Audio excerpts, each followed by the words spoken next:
Ngiyakhuleka kwabesila, ngiyakhuleka kwezizwe zonke. Namhlanje ohlelweni esikhuluma ngalo silungiselela ulesibili omhla ka-15. Abantu bazobe bephuma ngobuningi babo bathi they rally behind uGeneral Mkhwanazi. Mhla ka-15 abanye bathi baphuma mhla ka-18. Bathi thina ngolesibili sisempumalanga eWorld Bank eLegend Logistics. uLegend Logistics ke ngisazongena encwadini esasimbhalele yona. Uthe umlungu esuka hayi wabephendula ukuthanda njengodokotela. uLegend Logistics kade sikhuluma ngawo nje insukwini. But bekade kufanele sibe ne-meeting nabo ngomhla ka-17. Emva kwesivumelwano ke zezinto ezithile sayikhulumisile, but ngizofunda ngifisa nje abantu abas-understandayo isingisi futhi abawu-understandayo umthetho balalelisise la, so that they'll contribute towards lento ebhalwe la, they'll contribute towards working for ukuthi siyinqobe lempi. Angithi sithe sibambezele siyabambisana somzansi. So abantu ngolesibili ke bathi bayaphuma ngobuningi babo in different provinces. So abasempumalanga ke bathe bayohlanganela eWorld Bank, Mpumalanga, Northwest, iGauteng, bathe bazohlanganela laphaya police station yasempumalanga. Abantu abaningi ke excuse me, bafuna ukwazi ukuthi usisi lo owephoyisa owayekade ekhuluma ukuthanda kwakhe waqedwa gqishazela uGirl. Konje begqwa amabhutha abovu noma befaka ijazi elibomvu angisakhumbuli. Waqedwa gqishazela wangishiya kanjalo sisakhuluma sinamaphoyisa ubhodla laphaya. Kwenziweni ngaye? Sizokwazi kahle mase sifike kahle ngolesibili ngoba uKennel Mashaba konje sengisikhohliwe isibongo sakhe, kodwa loyo bebefisa ukwazi usikwenziweni ngaye, because icompany le esikhuluma ngayo ibonakale ikhomba ukuthi inama politicians ekuyiwona sephaketheni lawo. Ibibaleke noDidi Mabuza, umoya wakhulale ngokuthula noma sekunje. Kuthiwa kumlungu besukuma nje angasabi ukusho yena ukuthi uphetho Didi Mabuza ngeke baze bamenze lutho. Umlungu lo esibheke kuyena uFoshe no-Legend Logistics is a big company ke, a multi-billion rand tender ekhona in our country la besupply khona uEskom. Ngelahle bona behambisela uEskom besebenzisana nezimayini, kwezinye izimayini abathatha kulilahle, ezinye izimayini engaqualify. But please listen attentively. Incwadi sasibabhalele yona, senze follow up on that. We send them the evidence, the videos and everything, and sibatshelile ukuthi again sizophinda futhi sixhumane nababukeli kanje. Bengakuhle emva kokuthi bephendule kahle kanje ukuthi bazobuyela kumina ASAP. Bengabuyelanga bengakuhle ukuthi basheshe baphendule ukuze ngithi ngena la emoyeni lo sibe sezona. Uphendulile umlungu uphendule wathi ke niyaza nizothatha icompany yami. Uphendule ngesingisi wathi nizothatha icompany yami, wayesefaka ubuso obuhlekayo. Besingashongo ukuthi sizothatha icompany yakhe, besisaxoxa kanje ukuthi lezi zinto esikhuluma ngazo behlukumeza abasebenzi, ama-allegations asho njalo, abanye baba-adaptile babakhomba ngebhamu bashawa. Kodwa police station lesiyakuyona yangabenza ubulungiswa, uCCMA ungabenzanga ubulungiswa. Instead kuye kwaxoshwa uNkadimeng. uNkadimeng uyena obekade emela abasebenzi bakhe lo Legend Logistics. Wawawina kulama arbitration award, they did not honor bona. At least abasebenzi bakho Legend okukhoza okuzondi nabanye. So lo Nkadimeng usexoshwe iunion yakhe ke manje. Iunion yakhe ibekade in charge nge-gross insubordination kuma cases abawabekayo ukuthiwa ugoloza ukuphendula ubehlaza ekuphenduleni encwadini abambhalela yona yokuthi akavele for i-hearing. Kuyona ke incwadi bathi ngomhla ka-23 uattende imashi ye-MK eyayikade iya eLegend Logistics. Okungesiliqiniso babukeli uNkadimeng ilo bhuti engikhuluma naye ngesikhathi sinama social siphuma epolice station, singaphandle kwase police station la esasikade siyobuza khona amaphoyisa ukuthi benzeni ngama cases aloshwe epolice station yabo.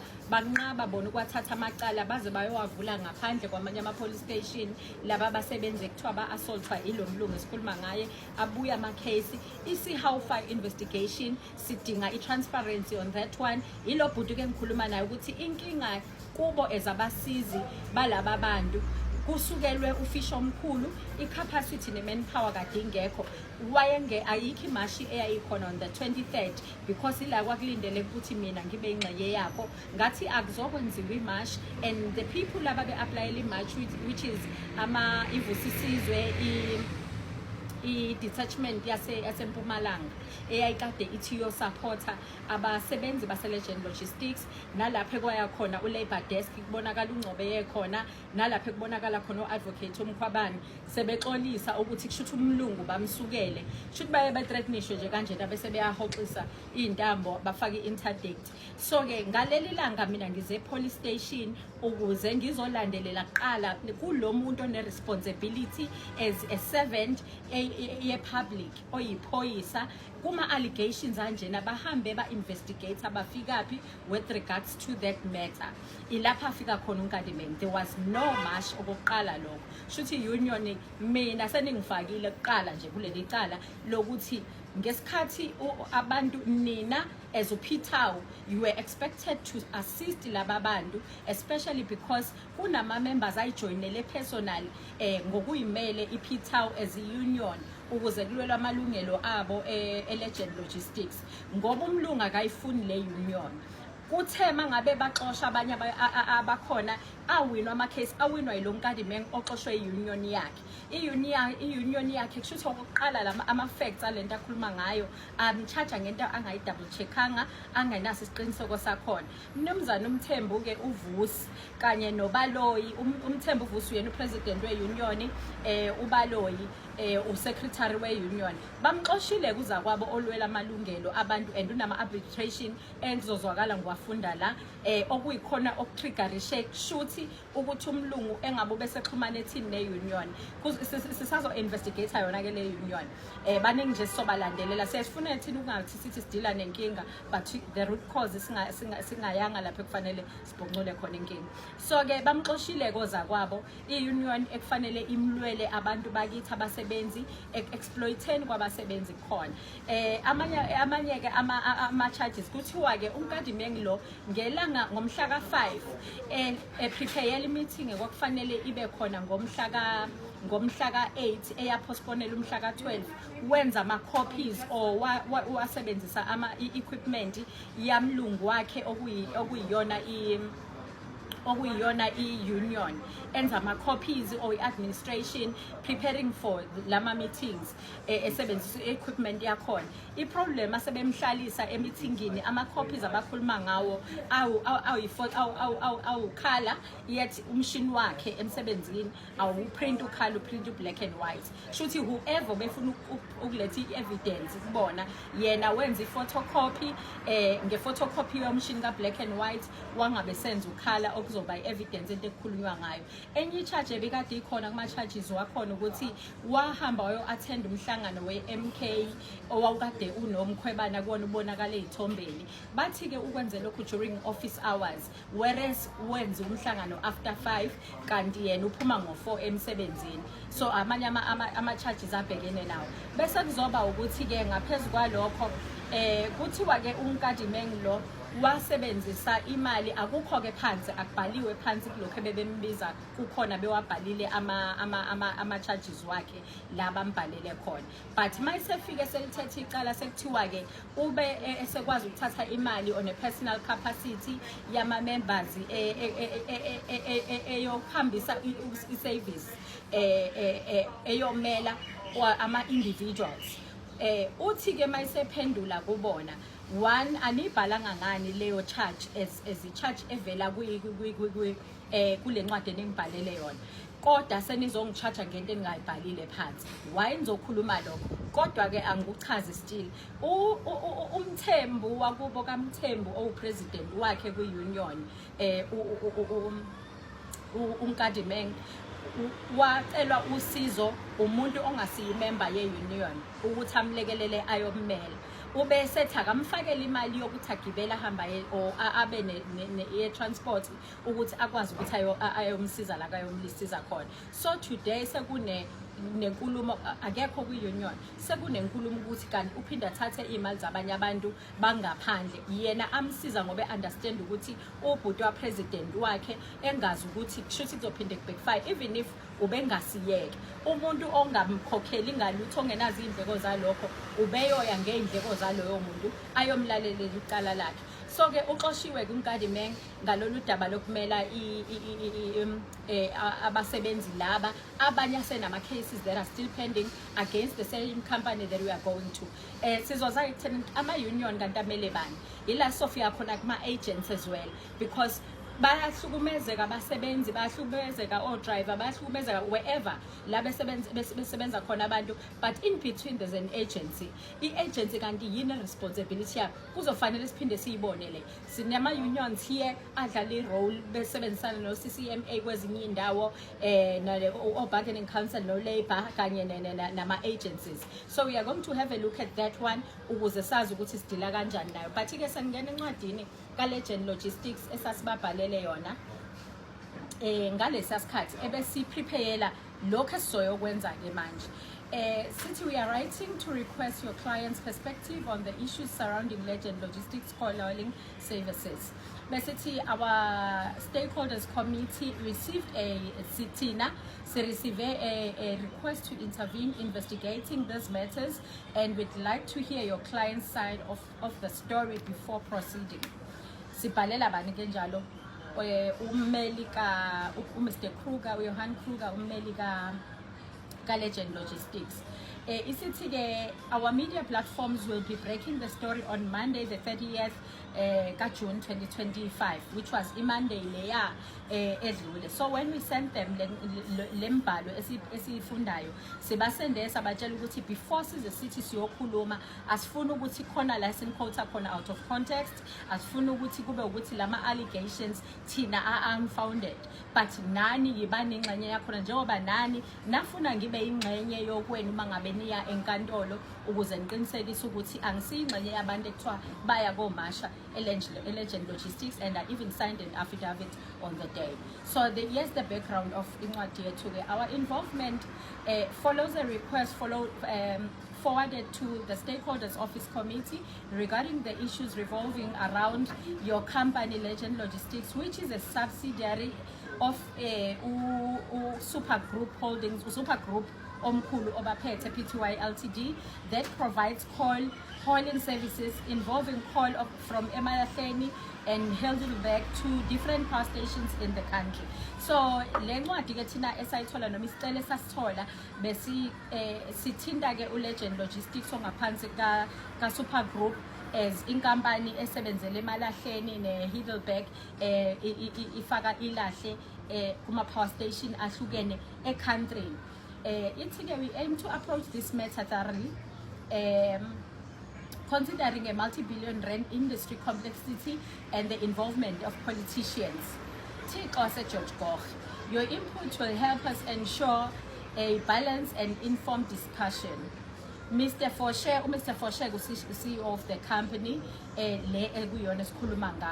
reportedly insinuated a public meeting that he is untouchable. He has joined the ANC. The former deputy president, Mr. Didi Mabuza, has been a regular visitor to the Legend Logistics company premises. Ithi-ke ukuyisummarize nje le ndaba ithi-ke kulandela lokhu khuluma kulandela inkulumo yakhe uMr Foshe lathi yena akathinteke usejone uANC esho kubantu bona abasebenzi bakhe usejoyine uANC akathinteki abaleke igama lika deputy president uDidi Mabuza besaphila ke ngaleso sikhathi ngoba incwadi yangaleli yaviki ithi-ke uLegend Logistics akugcini ke ngaye kuphela khona la kubalwa khona umhlobo kaMbethe babala uThabo kune fleet ama truck abalwayo to mention a few CLLT 204 KY bani bayabaza abasebenzi u202 owakhe uThabo u206 owakhe uThabo u207 owakhe uThabo namanye uma kuqhubeka kuthiwa the Sikhosana family babala ke ubathi ukuthi kungayenzeka kube isizathu esinye okugcina ku-compromise u-Advocate Mkhwebana noMasombuka we-Provincial Detachment ngokwe-MK Party eMpumalanga ngenxa yokuthi the Skhosana family in a relationship thintekayo mhlambe eyintweni eziningi khona endaweni yaseMpumalanga kube umtsamayi bambala kwi-EFF ithi incwadi mayiqhubeka ke. Let's see how quick can the GNU/GPU will investigate these allegations. Please note that this will also help draft the items for discussion on the date. You are yet to confirm between the 10th and the 11th or the 11th of July 2025. At the time, saskade sine date here last week either umhlaka 9 or umhlaka imine ngathi ngizokhetha between the two dates uma ngabe beveza idate ibona sizobe sesiconfirma leyo ukuthi thina sokwazi ukufika ngayo with the client Legend Logistics bosses, your clients as per your promise to facilitate the process. Ummeli kenjalo lesikhuluma naye. Ithi the team will involve our legal department. Thina team eyakubona izo involve our legal department thina esisebenza ngayo, the media team angithi senzela ukuthi njalo umuntu angathi what about the POPI Act. So we make sure ukuthi we comply. The reason is we prepare before we come to you. So esenzela khona ukuthi ungathi mawusihlomekelwa ama-camera bese uba nenkinga uqala usibuyisele emuva ko-POPI Act and we prepare you beforehand. Most of the people when we talk about the media coverage baye bakithathe kancane ke leyo ngoba kusuke ngafiki kuyena mase kufikile kuyena kusangokunye aqala akhumbule ukuthi konje unama-rights ukuthi kwenzakaleni aziswe mangabe kuzorekhodwa nokuthi also we refer you to our media platforms so that uzoba nesithombe sokuthi shuthi nawe uzobe usuvela lapho kulawo ma-platforms, but it's also for evidence purposes. And the matter will be submitted to various parliamentary committees including siyabazisa ukuthi akuzogcina ngokuthi imethi isetshenzwa yithi kuphela. Sizoqinisekisa because sisebenza ngokuba transparent here. Sizoqinisekisa ukuthi the National Assembly's Portfolio Committee aka Mineral and Petroleum or eka Land Reform and Mineral Resources izokwazi le ebikade iholwa ubaba uGwede Mantashe ngaphaya ukhona. Kubeka eka Labor but kunama portfolio committees wakhona. Yes, there's a minister uthola ukuthi kwezinye indawo uminister kwayena uveza ukuthi kuvela ukuthi uyathengeka, kuvela ama-allegations ukuthi unobudlelwano obuthile nalezo inkampani. So you'd expect ukuthi mhlambe ngoba ubaba uGwede Mantashe usenesikhathi esiningi esidedila nabeyimayini mhlambe usenobudlelwano obuspecial. There are allegations kwezinye indawo njengemayini akaNongoma, imayini zakoSomkhele, ama-allegations la kubonakala uminister enzelela khona uGwede Mantashe whereas kusuke kufanele kuvuna abasebenzi njengokuthi abakaNongoma bavalelwa umoya bephansi emgodini, bavalelwa amanzi, bavalelwa yonke into ngenhloso yokubabulala kamqashi njengamanje imayini esivaliwe wathuthi impahla wabheka kwela kube Northwest. So uminister you'd expect to minister as umuntu on a responsibility over i-community. Lo muntu yena siqu kufanele ngabe kuthiwa wambopha ngalokuthi kuze kukhale i-community till today kungaze kwenzeke lutho. So ukwenza sure ukuthi akekho umuntu osakhulumiseka ukuze kube nokubribe nani or lama-allegations akhulunyiswa abantu. Also portfolio committee aka employment and labor because there are labor issues athinta ama-departments are relevant but kubonakale ngayidlalile indawo indima yabo. So bayazi ko-CEO balezi indawo kofanele baphendule the DGs abathintekayo, the leadership ekusuke kufanele iphendule. Yikho nje sinama-shadow ministers in parliament because the official opposition responsibility yayo ukwenza umsebenzi uqinisekisa ukuthi uyadeliver umsebenzi kubantu abafanelekile where people need to account with regards to his respective or her respective committee or portfolio. Yena bayaqinisekisa ukuthi umsebenzi uyadeliver kuya-accountwa. Usebenza nje kanje no-minister yena usuke u-deputy usuke u-shadow minister ngoba ube kuthiwa lelo qembu lisuke libusile kushuthi yena usuke bekade kungabe uyena ominister walelo qembu. Uyi-government officially-ke khokhelwayo kushuthi umsebenzi wakhe uwuminister wahulumeni ongekho emandleni njengalelo qembu lisuke libusa ngaleso sikhathi. So the portfolio committee transport as well, because we are talking about the logistics company here. You want a truck, so I want to go to tell Richards Bay, to tell them Tateni, Etegwini, to tell Nawamanyama province, like Hajiswa Konale, and other logistics. So the Department of Transport is also part of this. Cooperative governments and traditional affairs. Indawo le nkampani la yakhele khona kungaphansi kwenkosi uMahlangu, umhlaba wenkosi uMahlangu. That's why baphumile kuyo yonke into ama-politics esevimbekile bathi ubukhosi abudlala indima yabo. Ongangokuthi community esafarishayo there, ama-members e-community ngaphansi kwenkosi uMahlaba, even Mahlangu. Even worse ke ngoba bona ke abaqashiwe kwakule nkampani kunalokho it affects them whatever happens kulesa space abakusona. So sikhuluma ngohulumeni wezokubuswa komhlaba, uhulumeni wasekhaya kanye nokubusa kwamakhosi. Uyangena ke la ikomiti lakhe already ikhona inkulumo esikhulumisayo ezibathintayo ku treasury again.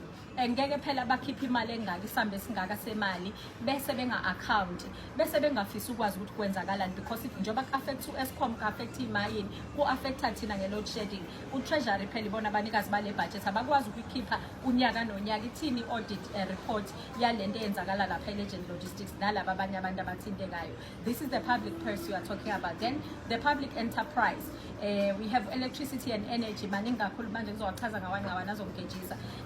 Electricity and energy, we have justice and constitutional development, we have social development and community, social development, we have correctional services. Ngiyacabanga ukuthi aba-understand abazokwazi ukuthi lama committees angena ngisho sokuthi indincwadi yami iyodwa inama details abalulekile kakhulu, so kuzofanele ngingagage. Then these committees will also have to examine compliance.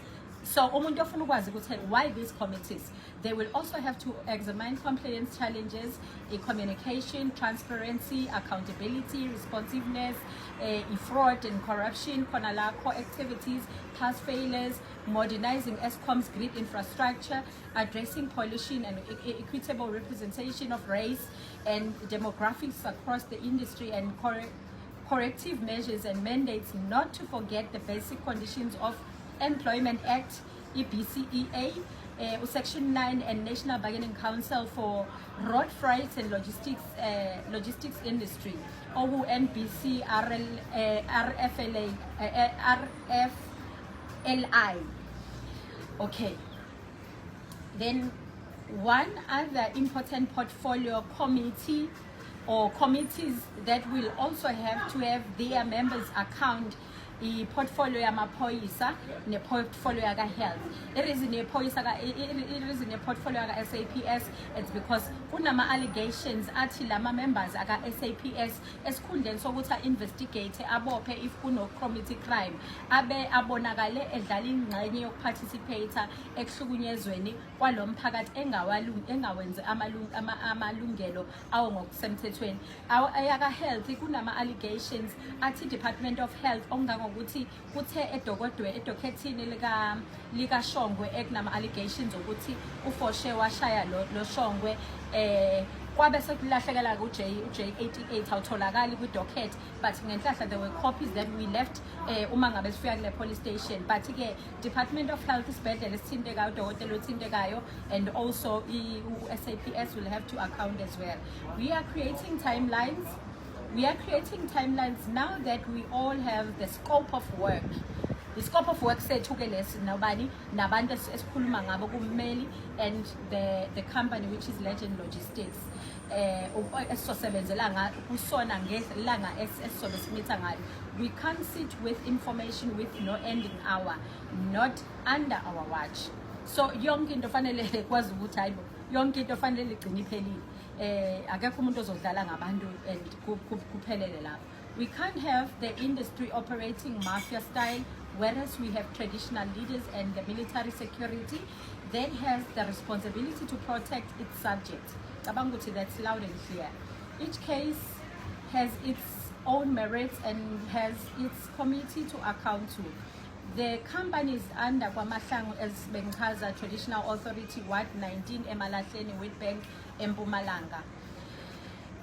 So of grave concern put it forward in is the practice of compelling drivers to work nearly double shifts alone. So our driver babashintshayo labo drivers sikhuluma ngabo, placing both workers and public at severe risk due to fatigue related accidents, which we had to look at other factors like driving back and forth because the adequate or non-compliant or the quality of coal that is not accepted by the power station, like Amachuba, that usually transported from burned mines, like Ukraspan mine, like Lakeside mine, like Velchalegen mine, like Umzimkulu mine, Esekendal, like Steel coal mine. But to mention a few, where the driver, after the call has been rejected, is expected to either return the load or drop it at the train or railway station. Surprisingly enough, that call end up in the same stations, even though it used the different mode of transport. So in summary, this one, besikhuluma ngokuthi driver laba tholakala bedriver ama-hours angaphezulu kwesikhathi ekufanele ngabe asidriver ngesizathu sokuthi ilayisha inkampani yazi, which is Legend Logistics, ilayisha yazi ukuthi ilayishe emayini enelahle elijwayele ukuchithwa elirejectwayo uma lifika Eskom, noma mhlampe ngoba linenhlabathi noma linamatshe noma linani anything enye engagcina ilimaza amabhande noma imishini yaka Eskom li-rejectwe lijike. Udriver kusese kufanele ajike abuyele emuva, kodwa instead athi asendleleni umqashi amsendele imessage amtshela ukuthi ayolideliver e-train station, kushuthi lize ngo-Transnet-ke manje lize nge-train la ekugcina kufana-ke khona ngoba ligcinele khona ka-Eskom-ke lelo lahle.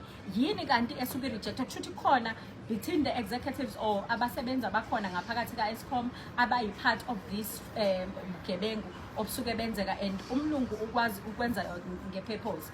Uthi-ke number laba bantu ngenxa yokukhathala nokuhlukumezeka ikhona okungabe kugcina contributor ekutheni sibone iy'ngozi zibaningi, because ugcine esebenza ama-hour ngaphezu kwesikhathi ekufanele futhi ehlukumezekile ngaphezu kwalokho. Kwalokho elindele ukuthi akabheke ifoni, because basebenza ngokubamba ifoni ne-SMS, kufanele uhlale ugade ifoni ukuze umlungu a-communicate yona ndlela a-communicate ngayo nawe. Whereas ifamily yakho mangabe ikufonela iphuthuma awukwazi wena ukubamba ifoni, awukwazi ukuphendula i-SMS because awuvumelekile, yet they don't even have time to rest. But again, a high number of frequent breakdowns causes unavailability of power generation or load shedding because of unscrupulous coal producers that have their cargo transported to the power stations. If these allegations are true, that will mean serious criminal offense. Bese ngizamile ukusama pha kwe-previous statement sami noma bengingakakufaki lokhu ngaphansi kwalokho, kodwa ke khulumisa khona ukuthi imishini yaka Eskom igcina ibulawa ihlobo lezinto bese sigcinathi asiba ne-load shedding.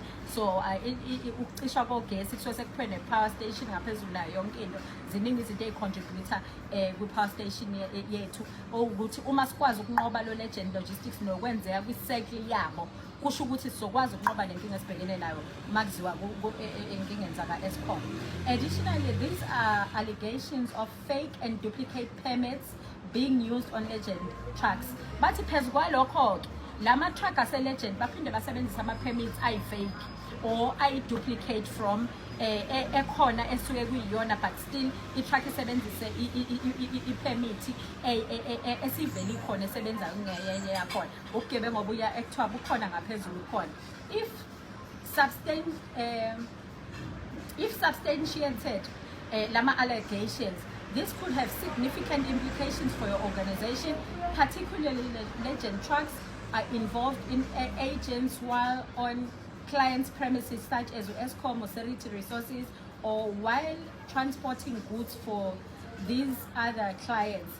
If the allegations are substantiated, it may have significant implications for your insurance coverage, the company's failure to address speeding risk, and alleged use of fake and duplicated permits may be considered a breach of policy, potentially leading to a repudiation of claims or termination of coverage. Eskom, okay, uma ukuthi lama allegations ayiqiniso ukuthi babuye basebenzise nama permits ay fake or duplicates, uma ngathiwa behlelwa ingozi o driver or ama truck emsebenzini wabo kubalwa escort ke no Eskom no Sirate, even ne cover i-cover yabo ivele ingaba ne problem because ingariska even ukuthi angakhokhelwa umuntu oqondene nalokho because kutholakala lezi zinto engekho emthethweni ezenziwa yiyona icompany. Then isithi ke into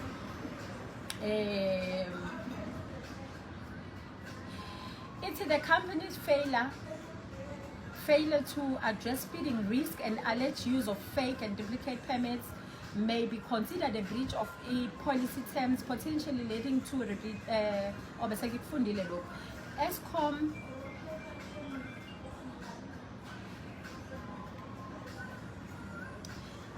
and the board has the responsibility in the endeavors to safeguard the public purse.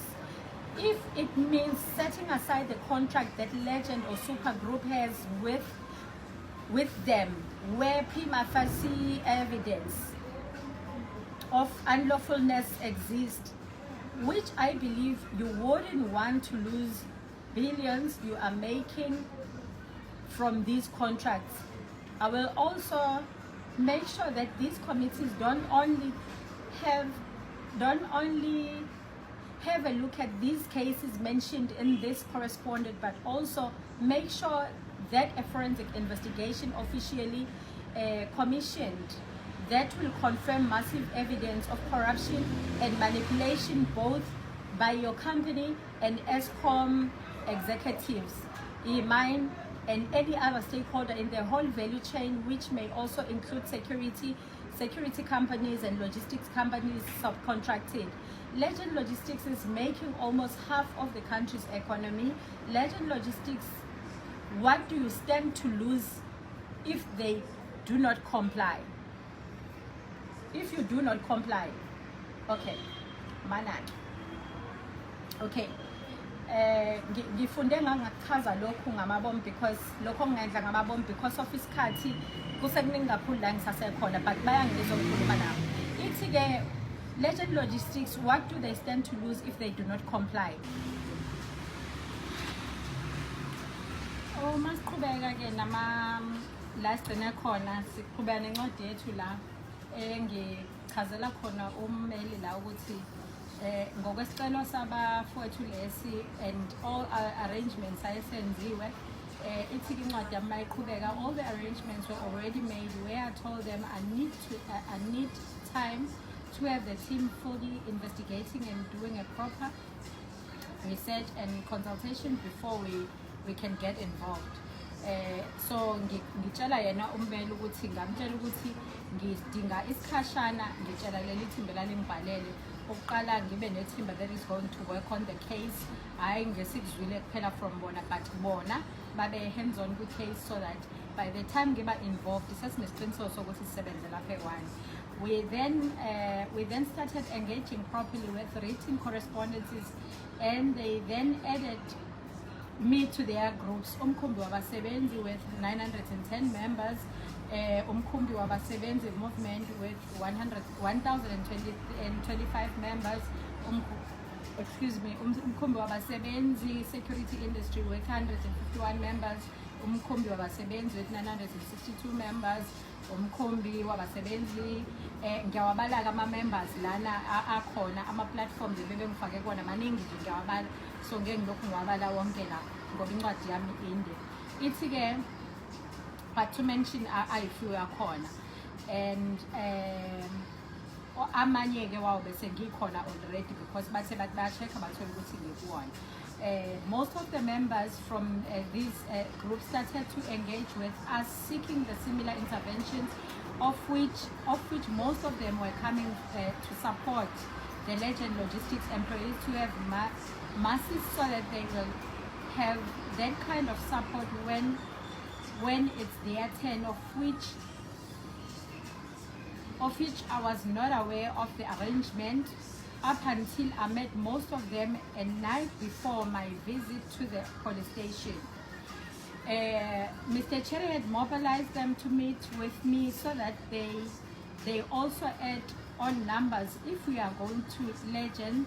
And when I told them that I was not going to Legend Logistics that day, and there was no need for them to accompany us, they raised the security issue, of which we are always prepared for that. So ngiyaqhubeka ngiyabachazela ukuthi encwadini le esinayo babe sebe laba bantu okuyibona abacela usizo ngakwazi a night before sihambe sela siyakhona ukuthi kanti already they had mobilized each other ukusupportana so that uma siya ka Legend sizoba in numbers because of ama allegations akhona ukuthi umlungu nama manhandlers akhe uneyinkabi asebenza ngazo bangisendela ama video laba abanye bakhona ba adaptwa khona uyena umlungu. So bona idea yabo of having more numbers ukuthi iLegend inkulu kakhulu, so we needed to beef up the security. Mhlambe abantu bangibona ke sengihamba namadoda amaningi nama social isikhathi sibheke police station, but babe ngaphezulu kwalokho safika nje la safikela khona safica kunamatekisi ala ko6 kunemoto ezincane ngaphezulu kudliwa nje inyama nje impela kubuswa kulinde mina ukuthi ngizofika so that they accompany us as siya laphana. Lase lithi lami ngoba sikhona kuzobukala ngathi siyabahlasela ake ngiqale police station senze lokhu, then communicate it properly okwento yase Legend Logistics. And ngabe sengibala ke reason yokuthi sizofika la bebala khona ko TikTok babo nakuma WhatsApp group nako Facebook ukuthi kuza numbers and numbers babala 5 to 10,000 ingesikhathi bemobilize ngokunderstand ukuthi kuya ama groups of umphakathi, kuya amaqembu epolitiki, kuya ama union ayoba ingxenye yokuya khona. Ngiyachaza njalo la ngoba ngilese ngiwumuntu okufanele athole interdict at the time ngoba kuthiwa imini organizer yonke lento ekhulunywa ngayo. Sengiyabachazela ukuthi sifike kanjani lapho kukhulunywa khona ukuthi ngiza nabantu abaningi ngoba kuthiwa yena u-operate mafia style uneyinkabi zakhe ekuyizona ezenzakala. Baze bakhomba ubhuti abanye engathuka ngidibana nayo lapho wathi omunye wasenqothi wathiwa abanye beyinkabi zakhe umlungu owathi u-service provider kuyena uLegend. Ngase ngiyachaza ukuthi ke angikuchazela ukuthi kufika kanjani la ngifaka khona i-police station nomasipala. U-section 4 meeting ebengufuna e-police station ngangifunisa ukuthi mina ukufika kwami mase ngifika nethimba engisebenza nalo ngesikhathi sicelelana itafula nomlungu, it's because ngihamba namakhosi, ngihamba ne-union eqondene ezokhulumisa udaba specifically mase sikhulumisa udaba labasebenzi abamele abayimele i-media crew nabanye inhlaka ezinye ezihlukene ezithintekayo including abantu abacompanyshe the traditional authority esihamba nayo siya la esiyakhona. So ama numbers azoba maningi, but okwenza ukuthi ngibifapha i-security ngicela i-manpower kuma social endawo it's because kwathiwa u-operator is-mafia sebenzisa iy'nkabi usebenzisa nabantu bamatekisi uLegend Logistics. So kuzosiba nesiqiniseko ukuthi siphelele plus amaphoyisa ane-responsibility, hence why I said sizosetapha indaba ye-jog egeyithini nawo amaphoyisa endawo la engamitha khona-ke uMr Botha owathi bona abanawo POP wabo baye bawupike kwamhlanga bezosebenzisana nawo. But since sesibachazele anyway i-picketing ayidingi the section 205 la kuzofanele ku-applywe in advance for imashi noma i-protest edinga ke imigomo eminingi eqala kamasipala kugcwalise lokho okugcwalisayo ngoba kudingeka section 4 personnel wakhona wonke like u-disaster fire department, ambulances na wonke umuntu. But since ngibazisile the reason why ngithi ngangifuna no section 4 is because lezi inhlaka thina siyayidinga on site ngenxa yesibalo sabantu okuyibona abathintekayo nabasebenzi ngenqwaba sebabaxoshile bona as uLegend Logistics abathi bona bafuna ukupicket. Kimi ngizobadinga uma kukhulunywa ngabo ngoba angiyi ngabo bengekho bona ezabanikazi bodaba, nothing about them without them. So the reason why I had to explain also ukuthi uma sengifika ngizofikela so ngiyaba explainela kabelungu la ukuthi that one noma engaluhlalo luba interdictor ubabopha upretend as if you don't know, ngikhuluma nommeli as if you don't know ukuthi section section 4 meeting ebengufunela ipicketing yabo, and also my visit because ngisebenzisana namaphoyisa mina, ngisebenzisana namasosha mina, fanele ngi-explain lokho baku-understand, and the manpower esuke sisebenzisa sibe kwi-page elilodwa si-understandayo. And also if they see numbers bengacabanga ukuthi imashi because ayisuki endaweni ethile iye endaweni ethile, cha basegeyithini labo okuyilungelo labo futhi ukumasha. Ngangifuna siqinisekise nomthetho la ukuthi sisonke mina nabo siyawu-understanda, benga-pretend as if abawu-understand ukuthi sizobe sizokwenzani sikwenza kanjani, hence amaphoyisa angagcine ehlomeka ethi azobopha kodwa bengasikwenzelani. So-ke incwadi iyakuchaza konke lokho. Ithi-ke mangiqhubeka babe sebe-interdictwa bonke labo bantu, where mina still am not interdicted. Ngibese ngiza-ke la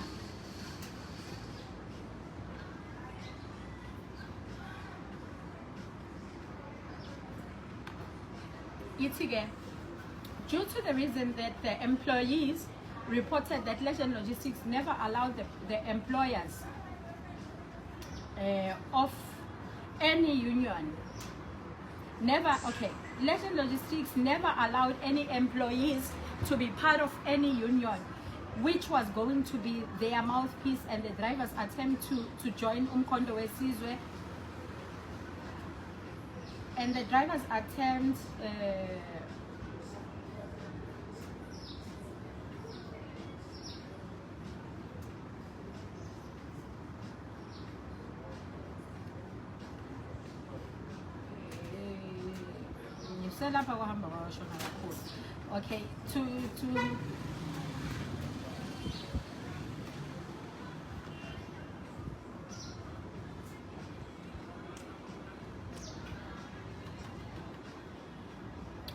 okay, to join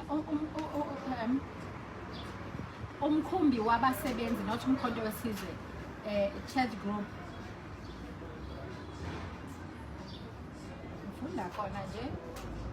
The reason, ila ngichaza khona reason yoke police station, bese ngidlulile konke la,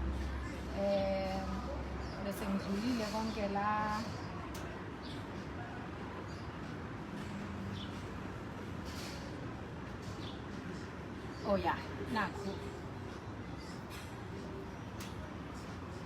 as to be their mouthpiece, and the drivers attempt to join Umkhonto Wesizwe, working with URAF to Labour Desk, affiliated with Umkhonto Wesizwe Party as the body that represents their interests of workers and act as their bargaining council representative during bargaining negotiations under the Labour Relations Act 66 of 1995. As recommended, as amended in 2027, the Code of Good Practice, collective bargaining and industrial action and picketing, and they were worried that their rights are being taken away. They then tried to apply for a protest or strike, which was interdicted by you. Okay, Legend ubungafuni bejoyine i-union la ekuvele khona uNkadimeng, lo Nkadimeng esiqale ngaye sathi uxoshiwe. So now bona kuthi makufika Umkhonto Wesizwe abasebenzi bala bazama ukuthi bayihlele ukuze bajoyine uRAF to lo affiliated with uLabour Desk affiliated with Umkhonto Wesizwe. Laba abasebenzi abaxoshiwe ke emva kwalokho, baxoshwe emva kwalokho, nalaba baboshwa aba-adaptwa by abantu umqashi athi akabazi yena, even though they were in his premises, futhi bebizwe uLiz Marie okuyena okwi-administration ka-Mr. Foshe khona Legend Logistics. So sesingena kuma-cases ke khona ke sithi ke on specific cases open against Legend Logistics no Foshe in their personal capacity related to kidnapping. So lawa ama-cases, ama-allegations aqondene no-Fosh no Legend Logistics ngama-cases intimidation, kidnapping, no threatenisha at gunpoint, amadoda amathathu okungu-Nkosinathi Mkhwanazi, Thamsanqa Magubane noBongani Khumalo, emva kokuthi bezama ukujoyina Umkhonto Wesizwe bese befuna ukufaka Umkhonto Wesizwe ube yi-union through uRAF2 or Labour Desk, yomkhonto wesizwe ukuze ulekelela abasebenzi kulezi inkinga ke ebesikade sikhuluma ngazo babe sebeyaxoshwa ke baqale babanjwa bakhonjwa ngebhamu ithi ke umbuzo ngisabhalela njalo yena ummeli ithi question is what did the company do about the incident? Ithi one of the driver's phone was confiscated and the data on the phone was used against the other drivers. Okwatholakala efonini yalona ophutha ifoni ngesikhathi ebanjwa esemsebenzini yabe sisebenziswa against the other drivers uxosha abanye driver nababonakala sebejoyine lo mkhonto wesizwe umlungu engazi. Ithi ke question is what did the company do about this incident since the incident took place within the premises of Legend Logistics and these employees received a message from one of the management officials, Liz Marie, and the production manager of Legend Logistics. One of the received messages one of them received a message from Mr. Foch at you are trying to bring my company down. You won't succeed. And the other one, ubhale yena uFoch lapho ebhalela omunye wabasebenzi before ba-adaptwe. Uthi ke and the other one from Liz Marie, tomorrow wait by the canteen and she came to greet at the canteen and told them to wait, they will attend to them. Then 10 minutes later, 3 men walked in with the file written Legend Balu Legend Logistics with the driver's name on them. Inamagama or driver. They forced them to apologize to the employer about the videos released by Bishop Ngobo from Labour Desk affiliated with Umkhonto Wesizwe Labour Party. They opened a case, case numbers, SAPS Witbank, Sergeant Choma as the investigating officer, Abagaze Bambon. On another incident,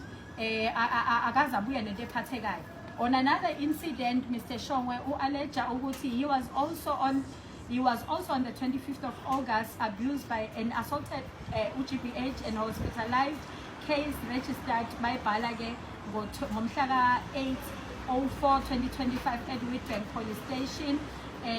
Allegations of a bribe to SAPS officer obuyena ekuthiwa wafika eza nomuntu wayelethe 25,000 ezobribe lo shonke ngingakhuluma ngaye phezulu ukuthi omunye ugardener ke yena ubengekho ko driver kodwa okuthiwa washawa uyena uCEO siqu kuneyithombe ke nengozi neyithombe sesibhedlela kunemvimbi emhlane nayo yonke leyo nto lo sisi lo esasixabana nayo kwi video last time I was in that police station owayelwa leyo mpileyo esingazi ukuthi umsebenzi wakhe njoba ku investigator noma ocolleague bakhe ku investigator bayisa icala enkantolo hayi ukuthi yena defend into engakathethwa icala lawo but yena wayese defender that iyo ke case lesikhuluma ngayo ukuthi uMr sinalama allegations ama cases are specific ekufanele baphendule ngawo ngesikhathi simabhalele ithi to give the status updates on the developments on the case by Monday umhla ka-30 June 2025 sasithi ke abasiphe ama developments aleyo case bona because uma kukuthi bona ababazi abantu aba-adapter abasebenzi kuza kanjani ukuthi abantu ba-adaptwe enkantini yabo bakhonjwe ngebhamu enkantini yabo ngaphakathi amadoda bathi abawazi kodwa ehambisana ne-security yabo abayaziyo enkampanini ngaphakathi bese kuthi kwaleyo nkantini aba-adaptwa kuyona babebizwa uLiz Marie okuyi-management yabo wathi abahlala enkantini kodwa before that kwakune-message evela kuFoch ukuthi ngifuna ukuthi bring inkampani yami down ngeni kuboneke lokho nokuphucwa bamafoni kuthiwa baxolise kumqashi ngevideo eyakhishwa uNgcobo eyayikhuluma ngale khampani bakholoza ukwenza njalo babe seyithola sebeba nenkinga ke sebexoshiwe nokhonke emsebenzini so ipolice station sifuna ukuthi sithole status update on this one yebo umqashi lo sisamdefend ukuthi umqashi ngani wathi akusiye asazi ke noma uyelo seba inkantolo umsisi lo So it's again voice note, CCTV camera footage available and pictures attached as evidence. Okunye kwabo ngibathumelele bakubona kukhona ngakubona because okunye ngakusenda via WhatsApp. That's where they've been responding as abantu bebetholile le ncwadi. These employees right to a safe workplace, which is South African labor laws, including the Labor Relations Act and Employment Equity Act, explicitly prohibit workplace harassment and victimization. 25,000 was paid by Mr. Foch by the assistance of the police officer, evidence and witnesses to withdraw the cases of Mr. Shongwe akhona. Evidence to produce with regards to that case. If these allegations are substantiated, it means Legend Logistics has taken away the rights of the employees. International Labour Laws Convention 87 guarantees on all employers and workers, including supervisors, the right freely to establish and join organization of their own choice, subject only to the rules of the organization. Workers and employers organization are also entitled to draw up their constitution and rules to reflect their representatives in full freedom to organize their administration and activities and to formulate their programs without any interference from public authorities. The international labor law has played a crucial role in transformation of South African labor laws under the Section 23. Wona lama laws esibuye singafuni avela nabantu bokuhamba kodwa nankake aphinda sisebenzele thina futhi kodwa still asiwafuni wona. According to the committee of experts, a general prohibition of the right to strike constitutes a considerable restriction of the opportunities open to trade unions for further and defend the interests of the members and of the right of the members to organize their activities. The right to strike, which is held to be fundamental by an international labor law supervisory bodies, is not absolute and should be exercised in line with other fundamental rights of other citizens and employers. Therefore, exercising the right to strike in a way which violates other people's rights is contrary to the principles of freedom of association. The ILO, which is the international law of labor has maintained that the right to strike is an essential element of the right to freedom of association, is not absolute and should be exercised in line with other fundamental rights of the right to freedom of association, but recognizes that strikes may be restricted by law where public safety is concerned. Ngiyacabanga ukuthi bayawuza umthetho, angifuni uyiphazamisa uyitolika le because ngifuna izwe abolimi lesingisi iqobo. Provided that adequate alternatives such as mediation, conciliation and arbitration offer a solution to workers who are affected. Using unqualified coal can have severe implications, including sasibuyela ekuthenini ke le nkampani isolwa ekulayisheni ilahle engekho emthethweni luyise ka-Eskom where abasebenzi begcina behla benyuka sekufanele babe ondingasebeni babona ukuthi badeliver lelo lahle ngoba umlungu lifuna lideliviwe kodwa kuyatholakala ukuthi through uTransnet ligcina lifikile lithathwa uye lo Eskom onqabile ukuthi alithathe ko-driver bama-truck. So asize ekuthenini ke lelo lahle lelo linamuphi umthelela kulalelo load shedding thina sibhekene nayo. Reduce efficiency. Unqualified coal may not burn efficiently, leading to reduced energy output and increased fuel consumption.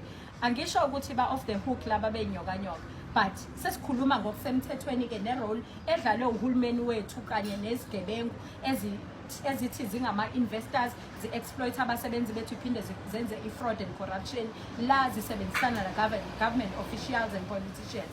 Increase emission.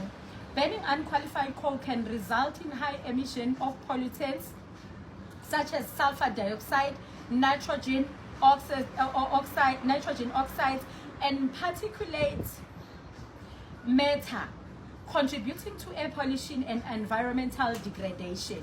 Ibona qala bathe leli lahla basalifuna lisebenze ngoba lisipoluthela umoya liphinde lenze global warming bona le abayenzayo base bengahambisani nama invention or solar panels solar and other interventions akade isizwe sifika nawo ngoba bona sebevale ilahle kodwa banamalahle wona abanama contract nabo angaqualify.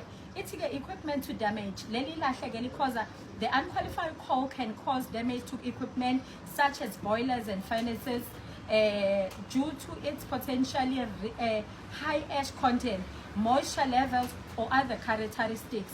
Safety risk. Using unqualified coal can pose safety risk, including the potential for explosion or fires, particularly if the coal is not suitable for the specific application. Regulatory non-compliance. Burning unqualified coal may lead to non-compliance with environmental regulations and standards, resulting in fines, penalties, and or other consequences. According to the study conducted by Kesets in 2020, a case in Eskom has faced increasing plant breakdowns and severe margins since the early 2000s. This has resulted in a significant risk to the adequate and reliability of its electricity supply. Furthermore, the utility company facing difficulties that has encountered challenges in fulfilling the required level of electricity supply, leading to a lack of severe power outages experienced in South Africa from 2007 to 2023. Ngoba kuthi kusuka kube kuthiwa ama transformer this, ama transformer that, kube kuthiwa abantu benze an illegal connections, zonke lezo zinto. Kanti bona or big fish are contributing towards what we are facing as a crisis ka electricity in our country. The electricity crisis has